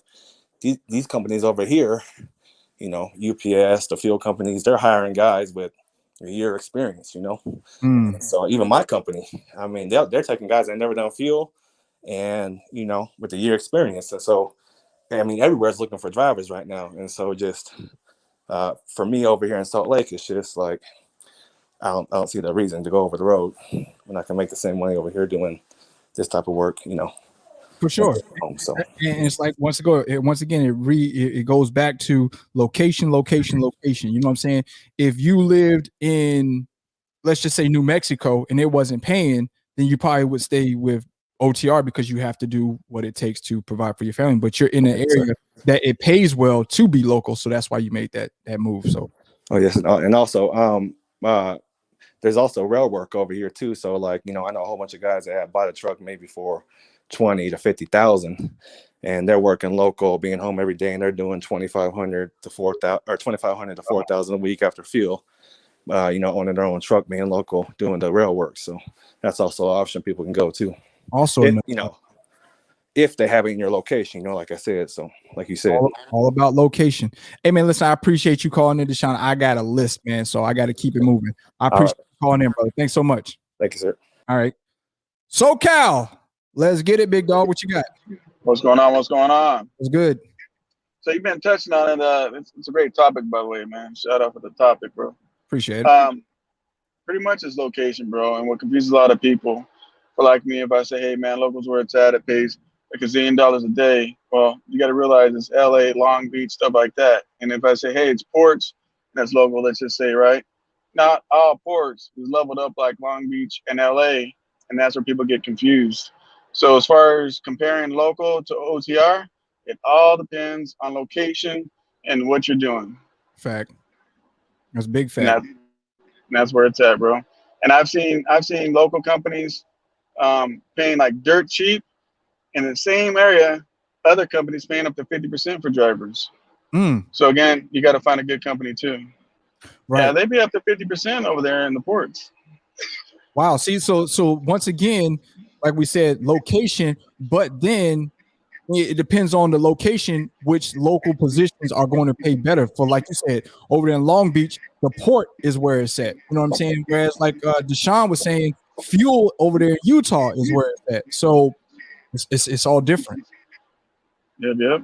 So I know you got a long list of people, man. I just want to shout out and it's a great topic and touch down on that real quick. I'll go and back on out next to your thing, man. Great job. I appreciate you, SoCal out there in Cali. Give them a round of applause out there in California, dog. Sunny side. Look at you. You're looking good, boy. You're looking good. All right, SoCal. Appreciate you, man. Thank you, man. Thank you.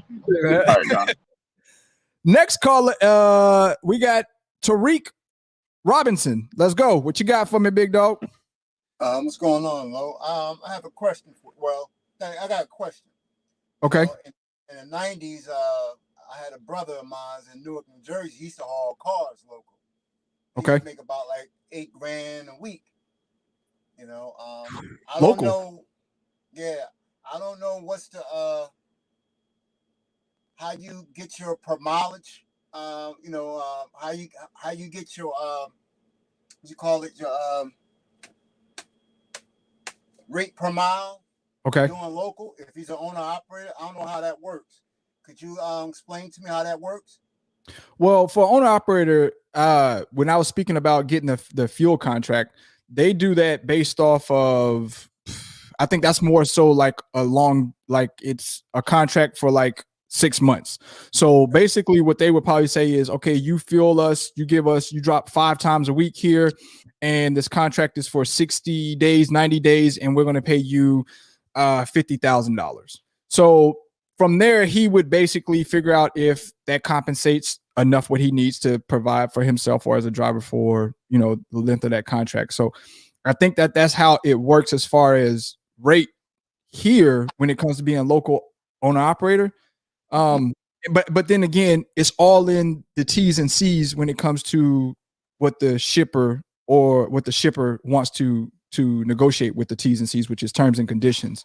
So they could offer it as a rate per mile, or they could offer it as a contract for X amount of time to pull X amount of loads. Okay.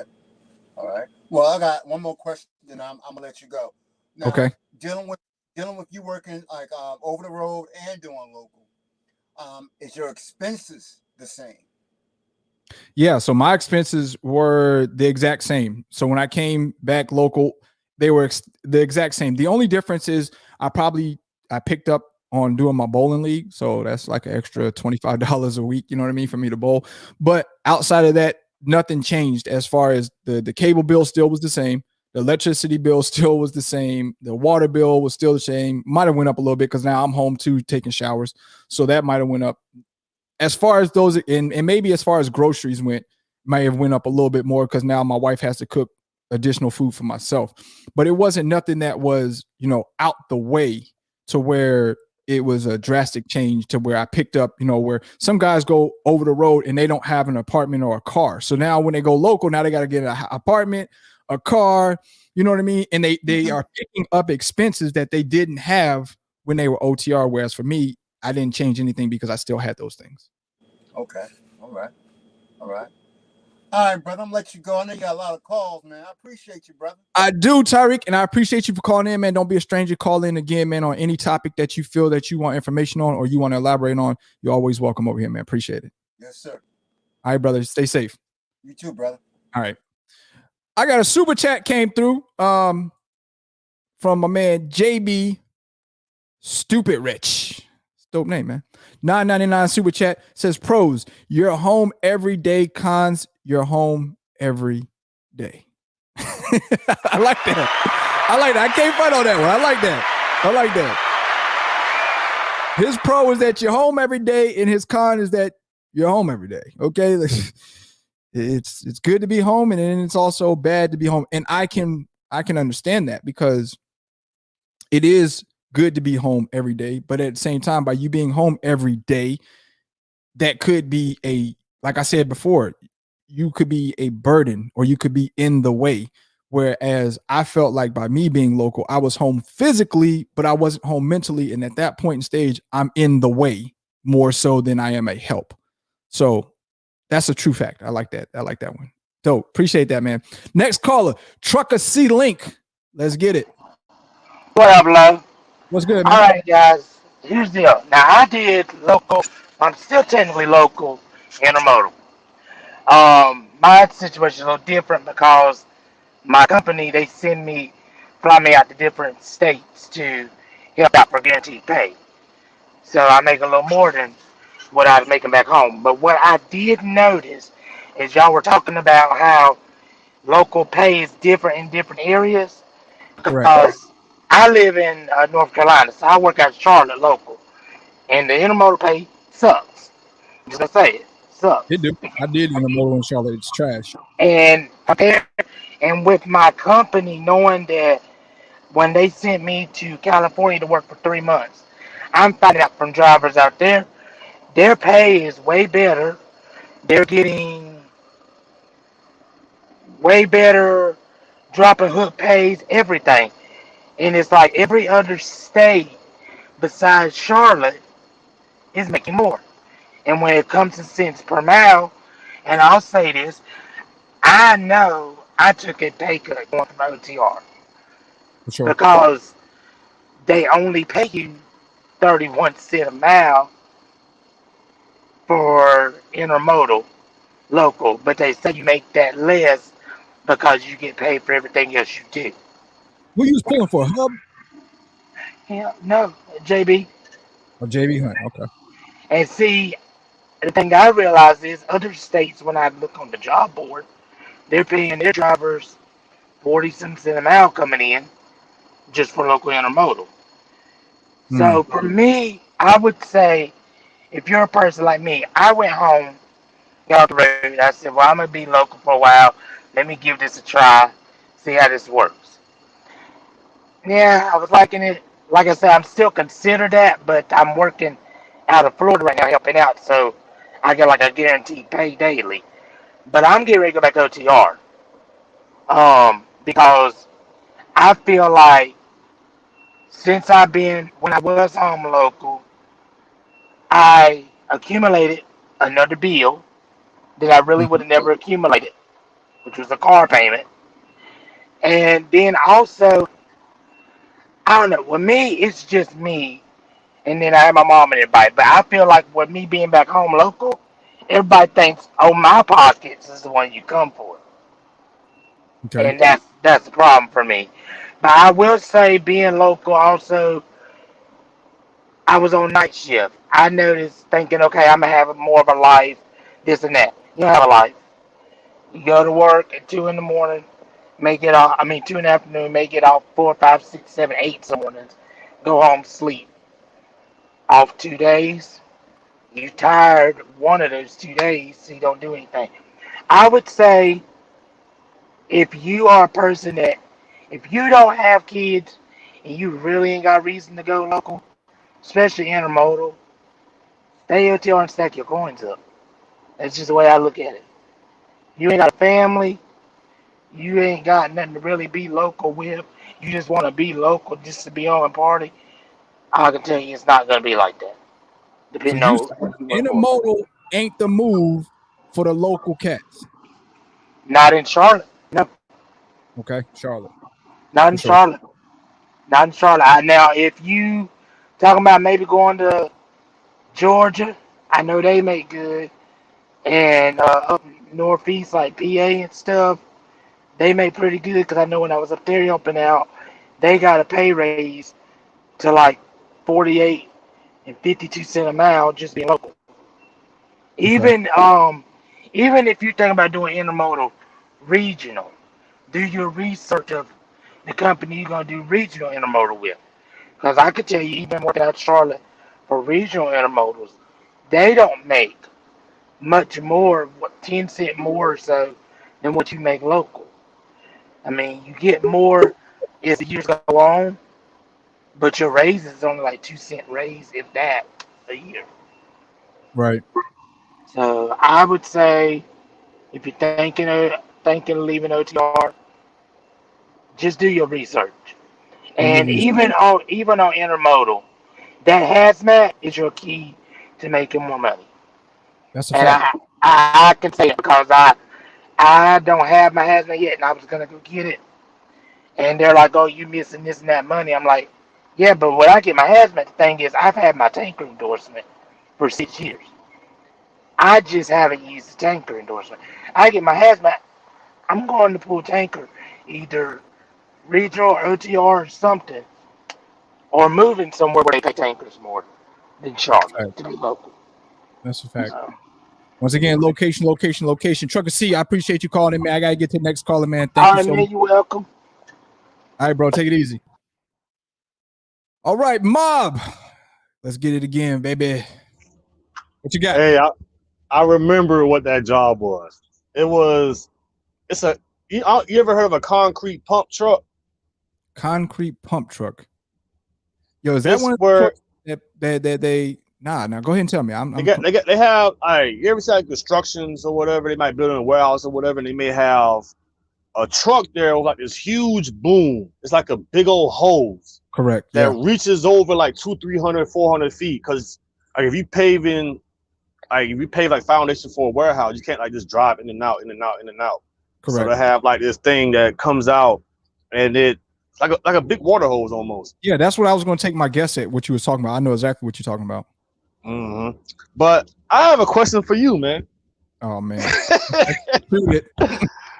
All right, so I go back and forth with this topic here with a lot of people about local and OTR. All right, And everybody that's OTR saying local is not worth it. Everybody that like local saying OTR is not worth it. So I don't want to know if a new, like say if a new driver, this is for the audience, a new driver getting a CDL, is OTR the only way? Because it seems like everybody just say OTR is the only way to make money in this game. That's what a lot of people cut. Look at the discussion that we had. We had one guy that says that, well, look, you know, he's thinking about going back over the road. Right. When you go in other people's channels and the general discussion at truck stops, stuff like that, everybody always had the same thing about OTR is the only way they're gonna make money. Why do people feel that way? I think, and why do I think that OTR? Well, in my opinion, I think that when you go from OTR to being local, in my opinion, it's a pay cut. But once again, it's location, right? Because not every location you could make a lateral move and make the same type of money that you were making OTR that you can make local. But once again, location plays a point, because in Charlotte, particularly, if you come off the road and come to do local, it's a pay cut. And it really doesn't matter what angle you take at it. Even by you pulling hazmat, it's still a pay cut. But so once again, I think it's all location. Why guys have the debate between OTR is better than local, I have no clue. I think that at the end of the day, it depends on what your finances can afford to handle. If you go local and you ain't making enough money and your bills fall behind, you're gonna be in a lot of problems. So, you know what I mean? Regardless of you being local, your wife gonna leave you, she gonna want to be with you, a significant other, or if you are a single person who has been used to being OTR, making a certain type of money, maybe $2,000 a week, and then you come home and you get to hang out and be partying, but you're making $1,800 a week. Eventually, that just by you being home is gonna play on your psyche and be like, man, I can make more money if I would just leave here. You know what I'm saying? So I don't know that. So imagine this question: do you think it's just the position, or do you think it's the person? Ooh, good one, Mob. Because I'm gonna tell you my experience. When I first came OTR, I did, because like I said, I used to watch our boys back 5 years ago. About remember the whole BOTR 1 year and you can write your own check local. Remember that bullshit? Yeah, for sure. So I wouldn't have found out for myself. You know what I'm saying? And I found out real quickly, like, look, I did dry van for a year, man. I got the same, my license is worth the same as somebody that went to Swift and got their license yesterday. Because we both put in the same shit. You know what I'm saying? Right. Then when I realized is that the more money that I made, the more expenses that I had. You know what I'm saying? Because one moment you driving the old Chevy, the next moment you buying the brand new Tahoe, the $90,000 Tahoe. Then the next moment you had a 32-inch TV. Then next year you got the 75-inch. Your girl used to wear the Walmart purses. Now she got the Michael Kors and stuff like that. You wearing a retro J, so on and so forth. So I feel like it ain't really how much you make is what you do with it. Because bro, I know people that work at a longshoreman making $120,000 a year. They still live in paycheck to paycheck. Yeah. Because the more crazy they up their lifestyle. Yeah, they do. So I feel like when people look at local and OTR, you gotta look at yourself personally, your finances, your home life, all that shit. You know what I'm saying? True. Because OTR, yeah, it's good money, but there's a lot of sacrifices with it too. Oh, for sure. You know what I'm saying? For this sure. is like, say, I don't have no children. I'm trying to have kids. I think I shoot and blank because it ain't working. But goddamn, if I would have had a child, bro, OTR wouldn't be on my mind at all. You know what I'm saying? Because say if you're on the road, right? And I don't want to wish no bad on nobody, right? Let's say you're on the road, right? And you're away in Washington.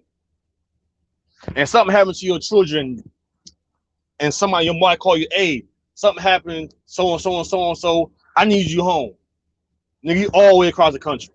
Right. Know what I'm saying? That's a sacrifice. Or your mother just had a heart attack. Father just got shot. Wife about to have a baby. All that shit come into play. You know what I'm saying? Hell, your wife will call you, baby, what? Somebody just broke into the house. What do I do? Nigga, you in California. What the fuck you gonna do? Call 911? You know what I'm saying? True. So, yeah. Hello? Yeah, you still here? Go ahead. I was saying, my bad. I don't know, man. I just feel like people, if you gonna get into the industry, man, and I know you talk about it a lot, but there should be more people talking about it. The money you make from this shit, that should be investing that money into something else. Right. Every penny you make, if you're making $1,200 a week, $1,100 a week, $1,800 a week, and you blowing it on bullshit, you're gonna be doing this shit you're gonna be 60 years old, being them same guys at the fucking iron skillet by they cell telling you about how their wife left them. That's a fact. That is a fact. You know what I'm saying? So, guys, ladies, it ain't the money you make, what you do with it. You know what I'm saying? Take that money, flip it. You ain't necessarily got to flip it in trucking. Like my first investment was not trucking. You know what I'm saying? Everybody think they get in this CDL, they want to be an owner operator, be a fleet owner. I'm like, bro, just because you got a CDL, man, trucking is just saying your whole life don't just be trucking. You know what I'm saying? Correct. Yeah, man. That's true. All right, man. I appreciate you calling. I got one last caller. Day Cab All right, is bro. in here, and then I'm about to wrap the show up. Appreciate you for calling, man. Day Cab, I hope you're ready, dog, because I know we saved the best for last, okay? Because I know Day Cab got a lot to say. He's local running, and he gunning, all right? Day Cab, let us know how you feel, dog. What's up, man? How you doing? You can hear me? Yo, you perfect. Let's go. Tell him how you feel. So tell him why you're mad. Oh, man. Come on, man. All right, listen up, man. I think you were right. I think first thing is location. You got to make sure you're at the right location. That's step one. Step two, you got to have your endorsements. You're not going to come to local. You ain't going to come to Estes Express lines without your endorsement. Right. You ain't going to come to Pilot Flying J. You're not going to come to Loves. You're not going to come to Sunoco without your endorsements. Right. So you come local, you got to have your endorsements. Right. Once you have that, you know, you got to find a good local job, a good local career, not even a job. If you're going to apply for a bunch of jobs, you know, people ask, which local job should I go to? The one that calls you back. You know? You know? Yeah. Because a lot of the good ones aren't going to call you back. LTL, you know what the turnover rate in LTL is? Under 10%. One, you said under or over 110? Under 10. 10%. Okay, got you. You know, people aren't leaving because it's a good gig. Yeah, they're retiring from that. Yeah, you know, companies, and you may ask me what are good companies, right? I just mentioned one, Estes Express Lines. You know, if you want to go LTL, you have RNL, you have Saya, you have Southeastern Freight Lines, you have YRC, you have Old Dominion, you have all these companies, and guess what? They all have terminals all around the whole country. Right. So it's a possibility you could get in, and like I said, you gotta have your doubles endorsement. You know, I told one dude, man, I'm gonna get you, I'm gonna hook you up, right? And he said, but you pull doubles, right? I'm like, hey, like, oh, nah, I'm not pulling doubles. I'm like, all right, you don't want to make $100,000 a year just because you don't want to pull doubles. That's fine. Right. You know, like, so that's what it is. You got to find a good company, and you know, that's gonna treat you right. You know, you can't just go on Indeed and just type in local jobs and go there and expect to make a lot of money. Hey, Daycap, how long have you been local for? And what is your past? Did you ever do over the road, or was it just, you know, schooling straight to local? No, I can't. My past is corporate. I spent over 10 years in corporate, and I got laid off about 2 years ago. Well, a little over 3 years ago, and I went straight into trucking, all local. I'd never been out of my house, pretty much. All local. From my local first gig was with Warner. Actually, when I first got out of trucking school, I was pulling Budweiser out of Jacksonville. Okay. And if you're Prime, Prime goes there all the time. Right. That Budweiser facility right off of 95 in Jacksonville.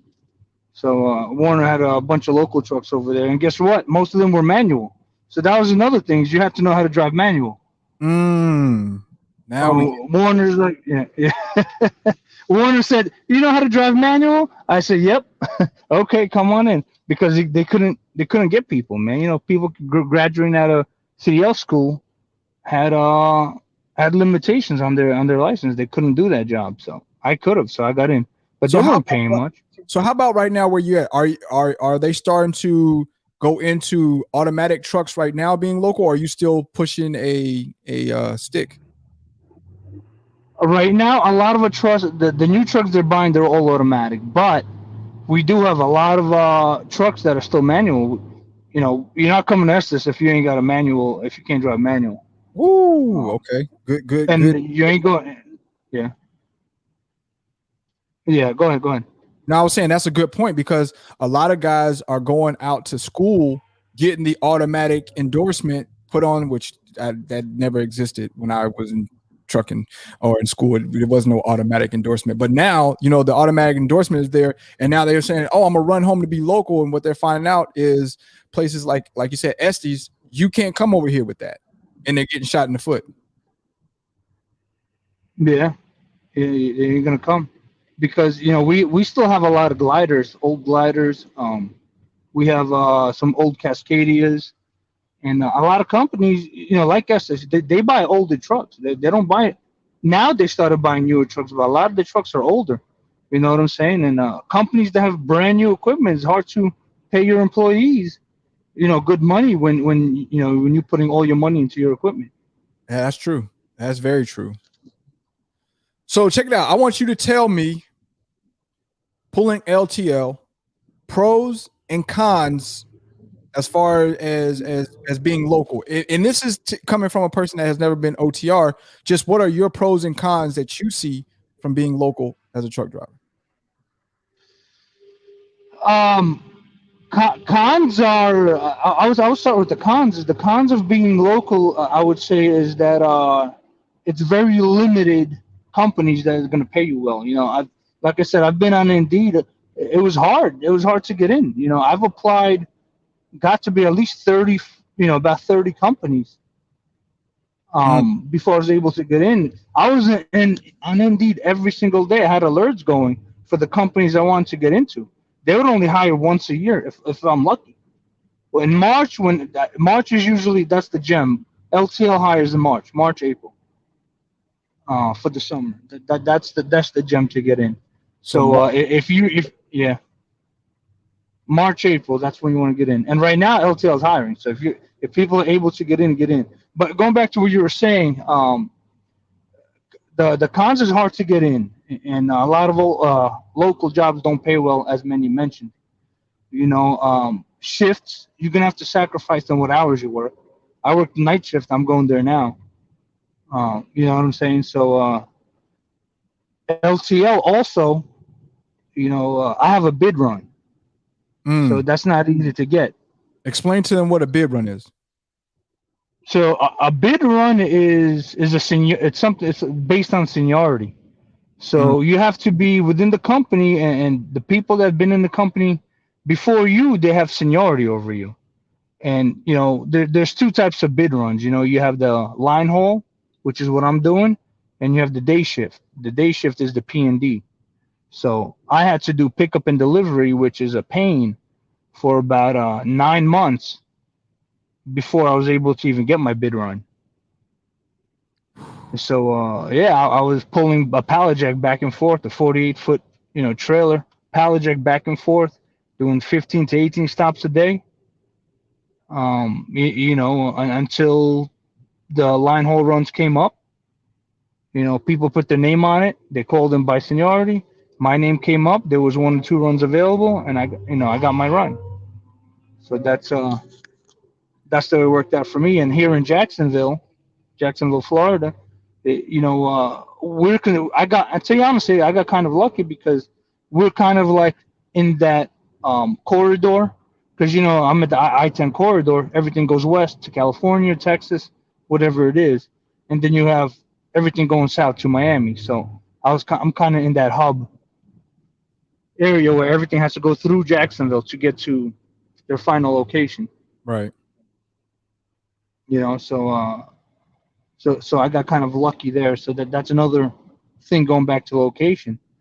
I would say that's pretty much cons. Money wise, I can't say I'm spending more money. I really can't. Okay.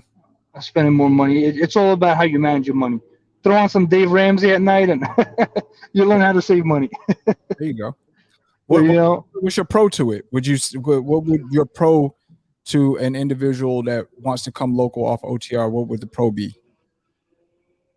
The pros to coming local for me, and I can't speak for nobody else. All right. So for me is, and I've never been OTR, so I don't really know, but I can say for me local, the pros are, I get to be home. I get to sleep in my own bed. I get to shower in my own shower. I get to drive my car every day.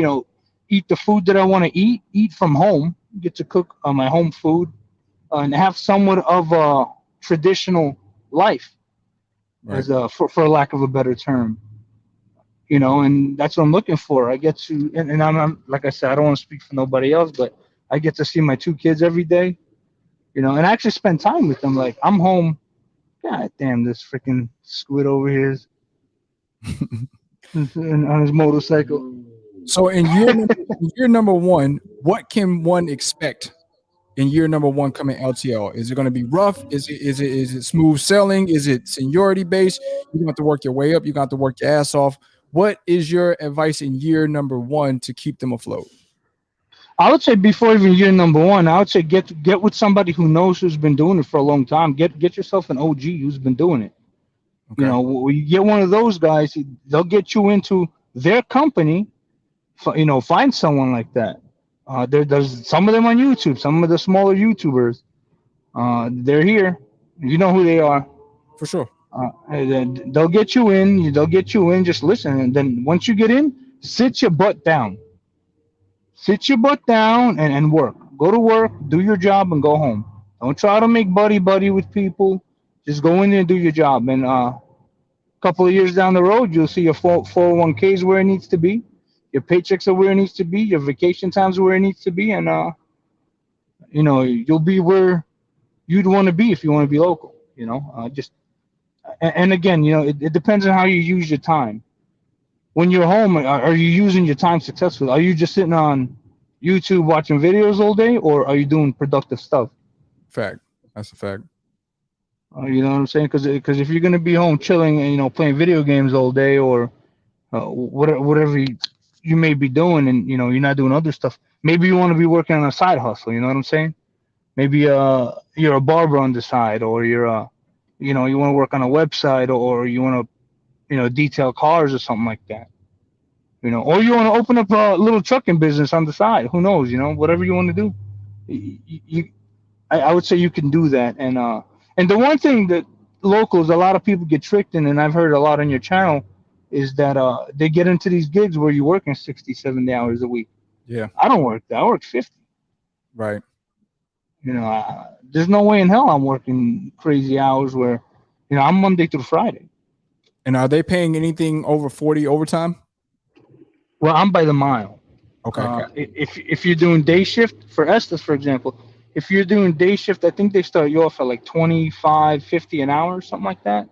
And it's overtime after 52. Gotcha. Because they're based out of Virginia. And, Virginia, it's not overtime after 40. That's if you're doing the day shift. If you're doing the night shift, I think they start you out like 64 or 65 cents a mile. Woo. Goes up to over 70. Like for me right now, I'm at and you get a pay raise every 6 months. You get a pay raise every 6 months until you cap out, and you get a pay raise at the first of the year too, because they accommodate you for a living expense. What are they capping out at? What is cap out? I think 72 at Estes. 72. Okay, that's great. Yeah, and that's all. That's all. What is that called? It's not P&D, but that's basically going up to a terminal, dropping and grabbing another one, bringing it back, right? Yeah, that's that. There's meats. Like I do a meat, so I go a little bit. I take a set of trailers. I go down I-10. I meet a dude at a gas station at a fuel stop that's coming from Mobile, Alabama. I grab his set that's coming down to Florida. He takes my set, and we just come back. You know, I drop the set, park the truck, go home. That's it. Making good. I don't even got to hook them most of the time. But the yard jockeys usually have them hooked for me already, ready to go. Right. Well, you know, Daycab, I'm about to get ready to conclude this, and I want you to give me a conclusion because I seen you speak about that. You're like, I wish somebody would do a video talking about local and OTR because why is all these people think so bad about local? So I got the idea for this video from you. So in conclusion and in closing, I want you to give everybody your closure to the topic that I actually came up with from seeing you speak about it in a live. My conclusion is, listen, get your endorsements and you know, and talk to people who's been doing it for a long time, 10, 15, 20 years.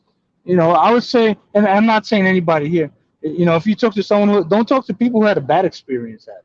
Right. Talk to people who's been doing it for a long time. That's my, you know, really do your research and don't just go to every company that you see on Indeed. That's pretty much my conclusion. And yeah, if you want to come to Estes, daycapslim@gmail. Hey, put him down as a reference for him to get that money. He just helped y'all out.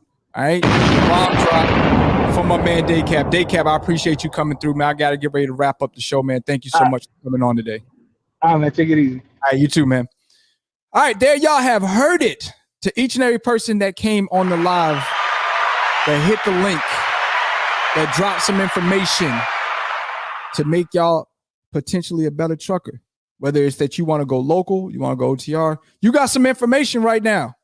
You know what to do with it. You got an idea. And if you don't have an idea, hey, don't worry. There will be another time, another episode on this show where we will open this discussion back up again to have more guys that are local come in, chime in. And if you are considering going local, where we will open it back up to allow you guys to call in, ask your questions. Once again, big round of applause to each and every one of y'all for attending the show, okay? I don't ask for much over here on my show other than for you to hit the like button for me, all right? That's the only thing that matters to me is because without y'all doing that, I can't get my channel out there, all right? We can't get this good content out there, and so y'all got to help me push it out there, all right? I got a channel manager. She doing what she can do, but at the same time, we need a little bit of help from y'all. You feel me? So, with that being said, tomorrow is Friday. Tomorrow's show, what do we have? Tomorrow we are going to talk about being the stress of being a fleet owner. Oh yeah, I'm gonna go down the line tomorrow about. So you want to be a fleet owner, huh? You want to know the stress levels, the different things of building that. I'm gonna talk about that tomorrow, and I'm gonna tell you guys on a day-to-day basis how much I stress out in the things that I go through to try to make you guys better at maybe making the decision again. If this is something that truly you want to do is be a fleet owner, it's stressful. And it's a lot of things that you need to know and a lot of things that you probably are not going to be able to put up with. We're going to talk about that tomorrow on Friday's show. All right. The stress of being a fleet owner. It's going diggity down with Lo. All right, listen, I appreciate y'all for being here. Before we go, we're gonna run it back. Run it back, Turbo. The funniest thing that I saw today was this. 3, 2, 4, 6, 1, 3, 4, 5, 0, 1, 2, 4, 6. Jameis Winston looking a hot fucking mess. Okay? Y'all didn't know who that was. Jameis Winston. Okay, ladies and gentlemen. Dude is still trash. All right. Still trash. In case you missed it, the most motivational thing that I saw this entire week was this. I was more like, it's cool to come over your house, but I need a house like this. It's cool to ride on your yacht, but I need a yacht like this. It's cool to ride on your jet, but I want a jet like this. And I said, no, I don't want to ride on yours. You show me how to get it. You can't be my friend if you can't show me how to get it. Because once they show me how to get it, then I can install it in my children. Then it trickles down. It's a bloodline thing. Yes. So it's about wealth. You know, I'm no longer rich, I'm wealthy. I'm no longer rich, I'm wealthy. Listen, with that being said, y'all be safe out there, all right? Catch y'all tomorrow's show. Winners focus on winning and losers focus on winners, and we win it all day right here. Trucking with LoShawn Parks. I'll catch y'all tomorrow, 7 p.m. Eastern Standard Time. Be there, be square. Do me a solid on your way out. Hit the like button. Share this joint out. I would appreciate it, big dog. And we out this joint. Thank you for listening to the Trucking with LoShawn Parks Podcast Show. Be sure to like, share, and hit that subscribe. And don't forget to follow us on IG at LoShawn Parks and Facebook LoShawn Parks. Until next episode, keep it trucking.